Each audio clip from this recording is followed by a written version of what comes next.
받을 하나님의 말씀은 사도행전 1장 6절에서 11절 말씀입니다. 제가 먼저 그 다음에 여러분이 돌아가면서 교독하시겠습니다. 그들이 모였을 때 예수께 여쭈어 이르되 주께서 이스라엘 나라를 회복하심이 이때나이까 하니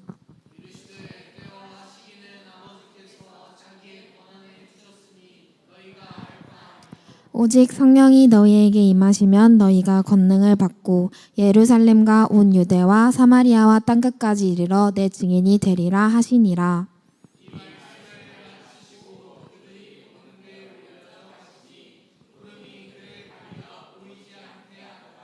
올라가실 때 제자들이 자세히 하늘을 쳐다보고 있는데 흰옷 입은 두 사람이 그들 곁에 서서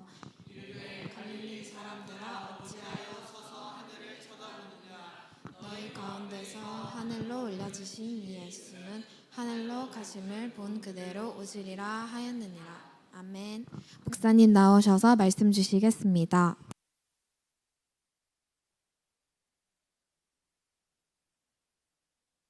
성령의 권능이다.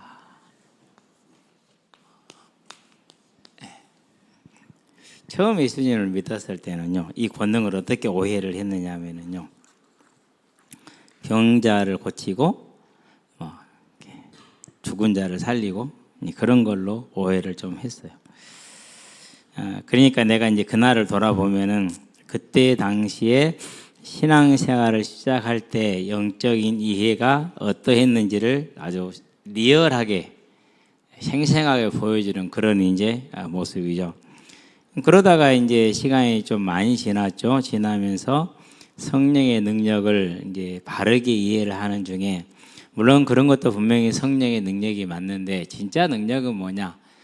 세상을 거스를 수 있고 믿음을 따를 수 있는, 그게 진짜 능력이구나. 이걸 이제 알게 됐어요.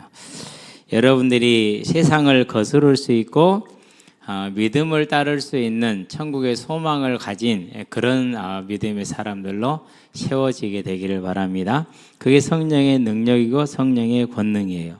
자, 그러면은 원래 하나님이 우리를 창조하실 때 어떻게 창조했습니까? 성령이 우리 안에 계시게 하셨어요. 성령이 우리 안에. 하나님이 자기 형상 곧 하나님의 형상대로 사람을 창조하시되 남자 여자를 창조하시고 그러잖아요.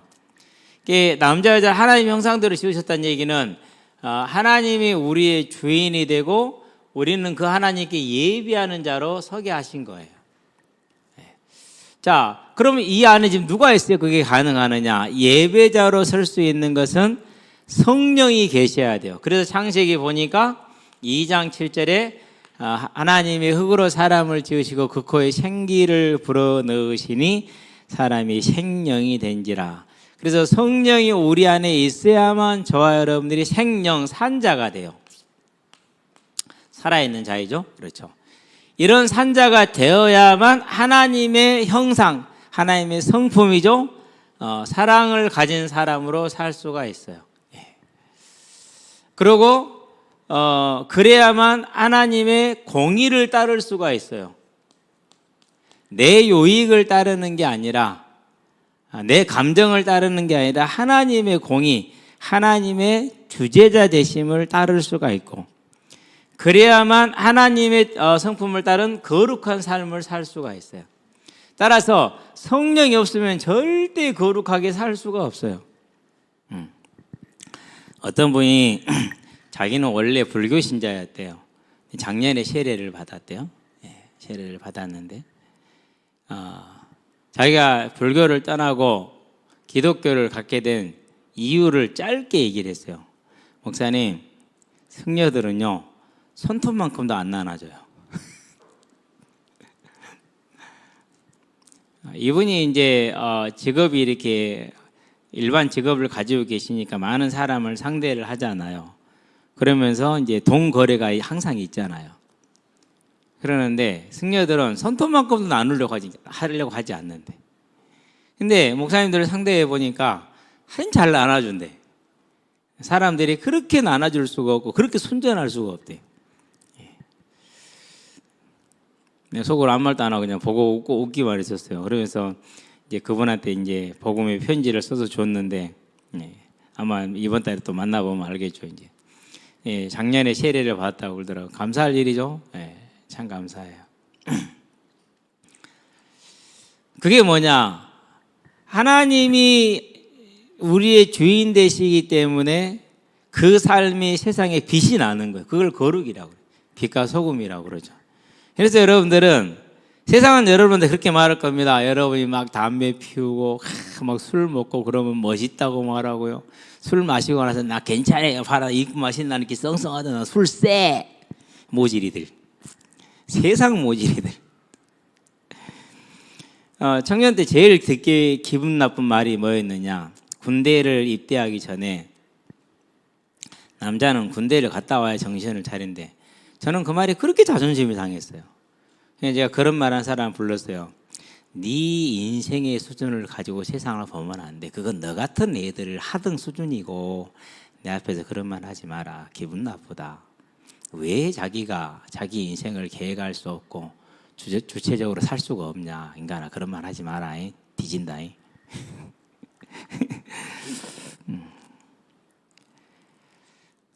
불신자들도요. 정말 이렇게 바르게 사는 사람 정말로 많아요. 올바르게 사는 사람 정말로 많고. 그런데 그 삶의 이면에 자기도 모르는 또 자기도 어떻게 할 수 없는 어둠이 크게 깔려 있어요. 그런데요. 하나님의 모습은 그렇지가 않아요. 앞과 뒤가 거의 같아요. 거의 같아요. 또 괴리를 알아요. 자기의 겉모습과 속모습이 다른 그 괴리를 알고 그것을 굳이 막 드러내지는 않지만은 굳이 막 숨기지도 않아요. 아는 거죠, 그러니. 하나님의 형상은 이런 거예요. 얼마나 멋있어요. 그러니까 뭐가 있습니까? 여기에는 하나님의 만물을 공급하심이 있어요. 감사가 있지요. 그렇죠? 사람을 향해 뭐가 있습니까? 하나님을 향해 사람을 향해 사랑이 있어요. 여러분 언제나 이런 감사와 사랑이 넘치는 아름다운 삶을 매일매일 살아가게 되기를 바랍니다. 그러니까 어리고 치기 어린 그런 삶을 살지 않게 되길 바랍니다. 치기단 말이 무슨 말인지 아세요? 치어. 치어가 새끼 물고기를 치어라고 그러잖아요. 그렇게 그만큼 어린 그런 생각을 치기라고 그래요. 치기 어린 삶, 어린아이라는 것이죠. 어떻게 보면 무식하다, 안 그러면 어리석다는 뜻이거든요. 그렇게 살지 말고 정말 하나님 안에서 하나님의 형상을 회복된 자로 하나님이 주인된 자가 되어서 사랑하고, 사랑이 제일 중요한 건 말이에요. 꼭 욕을 한다 해서 말이 예쁘지 않은 건 아니에요. 사랑이 담겨 있는 말은 예뻐요. 그러고 공의롭게 하는 거예요. 어저께 족구할 때 점수 안 속였어요. 정직하게 잘했어요. 근데 이제 너무 이기니까 미안하잖아요. 그래서 한 세트는 제가 져줬거든요. 져줬더니는 김땡땡이가 얼마나 나를 놀리는지 마지막에 이긴 사람이 다 이긴 거래. 뭐 그러겠지. 그거 벗으면 얼마나 이쁜지 몰라. 한 대 각기 받고 싶어. 하여튼 어제 족구 재밌었어요. 우리는 이게 우리의 원래의 모습이라는 거 기억하시게 되길 바랍니다. 자, 이러한 하나님의 함께하는 모습을 뭐합니까? 상실합니다. 그 말은 무슨 말입니까? 다른 말로 표현하면 한마디로 성령께서 뭐하는 거 안 계시는 거예요. 성령이 떠난 것이죠. 그걸 성령의 부재다 이렇게 얘기를 한 겁니다. 성령이 떠났다는 얘기는 무슨 말입니까? 하나님이 성품을 잃었다라는 말이에요. 그러니까 언제나 성품이 악해요. 악합니다. 이걸 다른 말로 표현하면은 죄를 좋아해. 죄성이라고 표현을 해. 그래서 이걸 뭐라고 말하냐? 이걸 원죄다 이렇게 표현을 해요. 누구든지 이 원죄의 속성, 죄성을 가지고 있기 때문에 바르게 살기를 원하죠. 알죠. 안 돼요. 그게 거의가 다. 그래서 갈등이 심해요. 어떤 사람 아예 그 갈등조차 하지를 않는 사람들이 있는데 그런 사람은 많지 않고요. 그러고 나도 모르게 내 삶의 열매가 육신적이야. 다른 말로 표현하면, 한마디로 표현하면 음란한 거죠. 예. 그리고 항상 자기중심적이야. 이기적입니다. 디모데후서에 보니까 3장 1절에서 5절에 자기를 사랑하며 자긍하며 교만하며 원통함을 풀지 아니하며 이기적이라는 소리예요.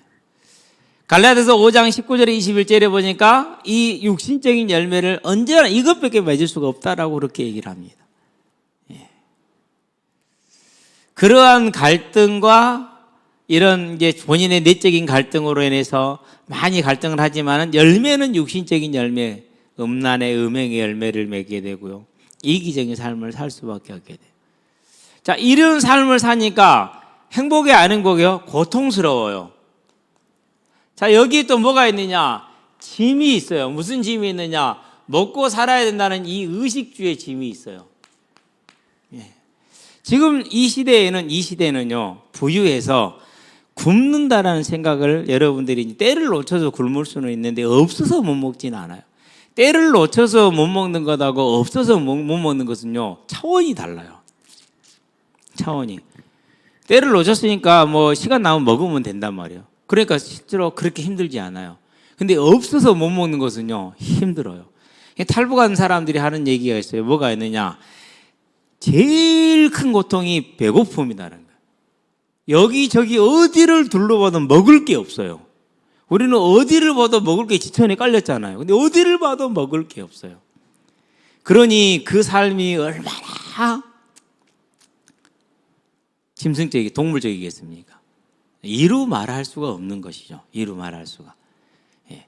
그런데 이제 그런 삶을 벗어나서 우리 사회, 우리처럼 풍성한 사회가 되면 이런 문제 없습니까? 아니죠. 상대적인 박탈감이라고 그런 게 있어요. 예. 아니, 나는 모닝 타는데 저 사람이 람보르기니 타잖아.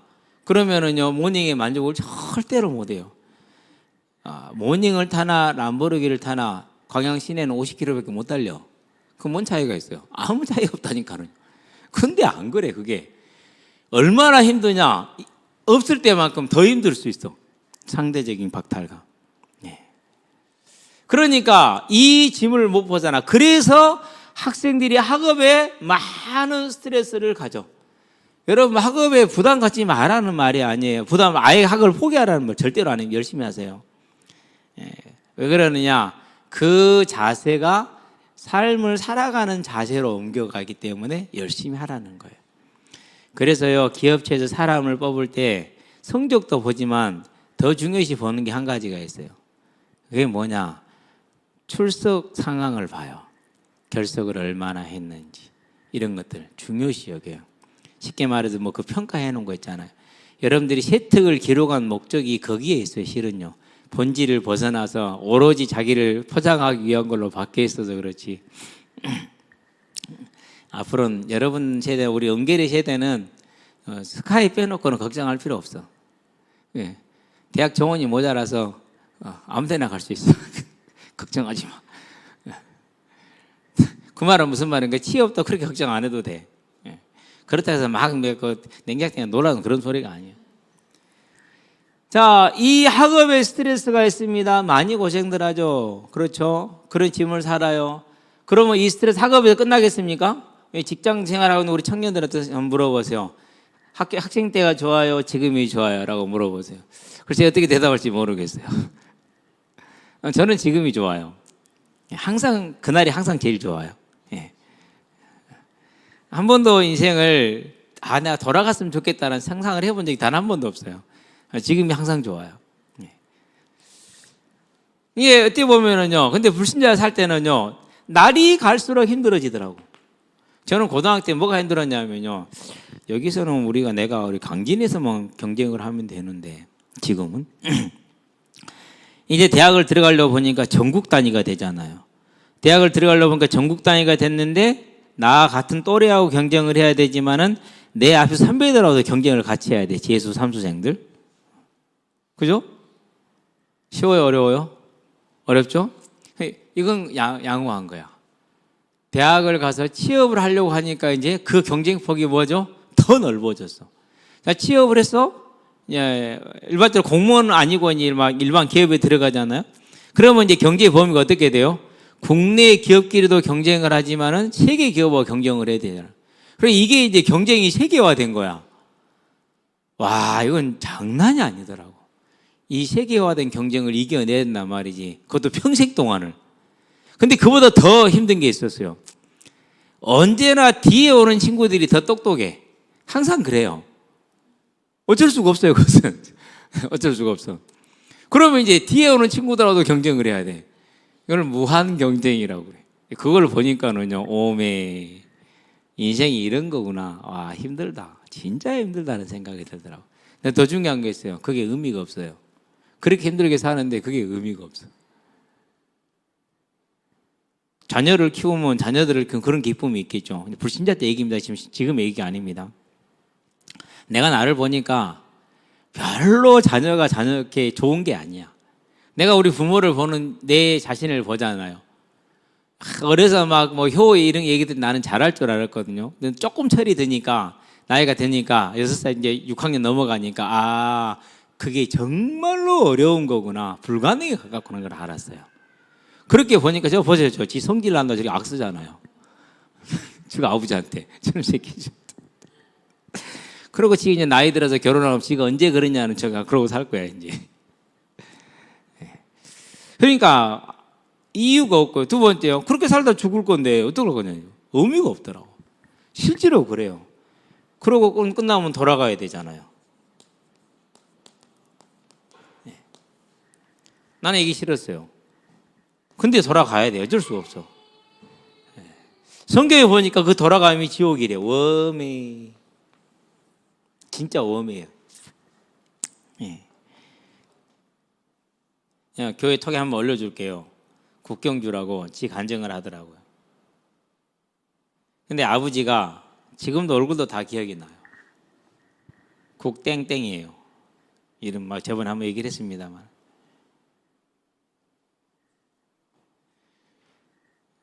진짜 몰랐어요. 까마득하게 몰랐어요. 나중에 교회가 나중에 알게 됐어요. 원래 신천지였고 신천지 사무총장으로 애원교회에 침투한 거야. 와. 그리고 거기 와서 헌금 잘해요. 목사님 잘 섬겨요. 성도들 잘 섬겨요.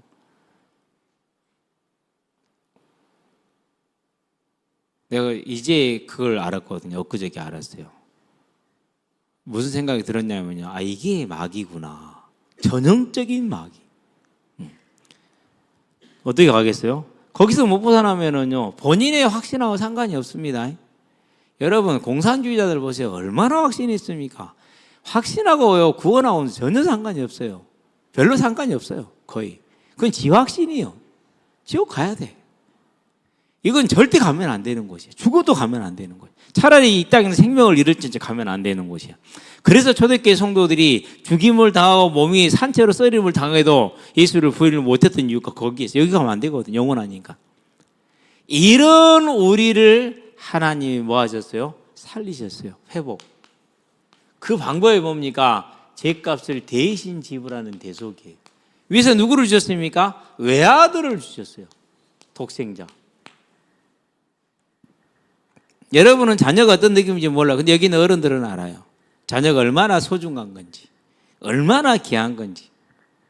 뭐 말하지 않아도 알아요. 특별히 신앙생활 이렇게 잘해오고 어른 이렇게 되고 사회적인 나이가 들면 65, 60 되잖아요. 그런 분들은 더더욱이 자녀에 대한 이게 남달라요. 모두가 다 그렇겠지만은 절대 인간으로서는 할 수 없는 일을 하나님은 하셔요. 그래서 죄인을 사랑하신 하나님의 사랑이다. 하나님의 세상을 이처럼 사랑하사. 누구를요? 나를 이처럼 사랑하사 독생자를 주셨으니 이는 저를 믿는 자마다 멸망치 않고 영생을 얻게 하려 하심이라. 외아들을 주신 거예요.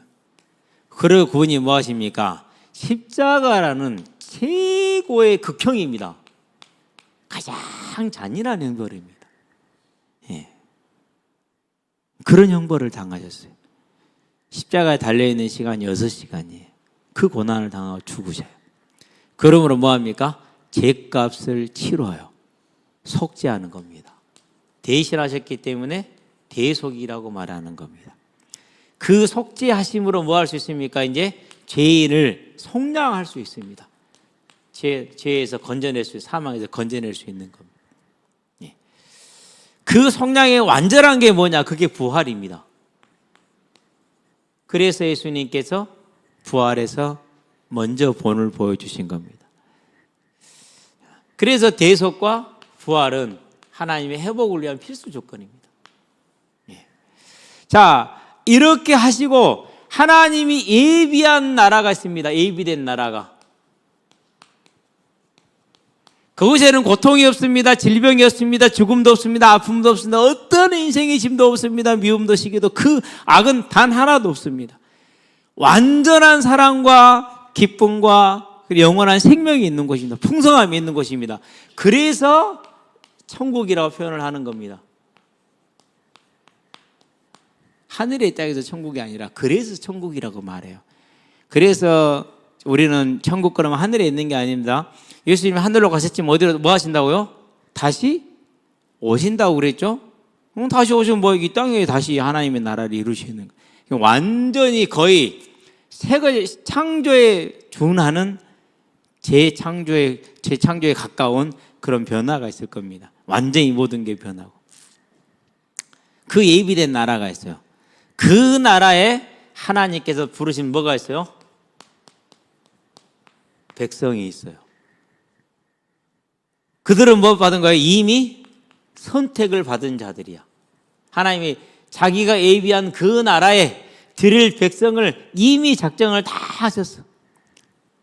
그리고 뭐 하셨습니까? 그 시대, 그 때에 따라서 한 사람 한 사람을 부르고 계셔. 그것을 믿음이라고 말해요. 그래서 저와 여러분이 믿은 거예요. 아멘. 기뻐하시게 되길 바랍니다. 축하해도 됩니다. 정말 축하받을 일이에요. 고린도전서 12장 3절에 성령으로 하지 않고는 예수를 주라 시인할 수 없다고 그랬어요. 아버지께서 내게로 이끌지 않으면 내게 올 수 있는 자가 아무도 없다고 그랬어요. 에베소 2장 8절에 뭐라고 말했습니까? 은혜를 인하여 믿음으로 말미암아. 어떤 은혜? 대속의 은혜, 어떤 은혜? 선택하심의 은혜, 믿음의 은혜로 우리가 믿었다라는 겁니다. 그래서 이제 뭡니까? 다시 뭘 회복합니까? 다시 하나님의 형상을 회복합니다. 성령 내주를. 네. 이 성령 하나님이 저와 여러분의 뭐가 되십니까? 임금 주자의 재상 제자가 됩니다.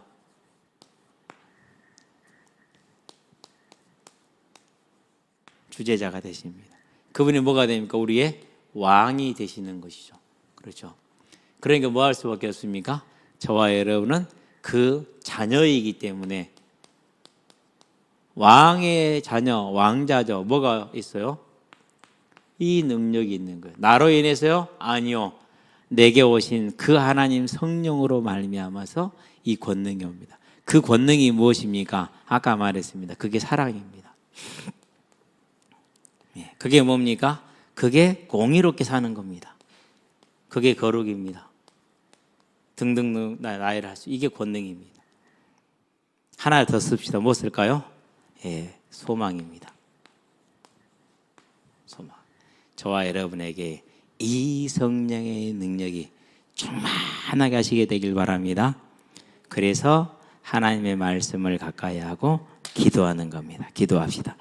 하나님, 다시 우리를 회복시키신 것, 성령 하나님이 우리 안에 와서 하나님의 형상을 회복하게 하신 것을 감사를 드립니다.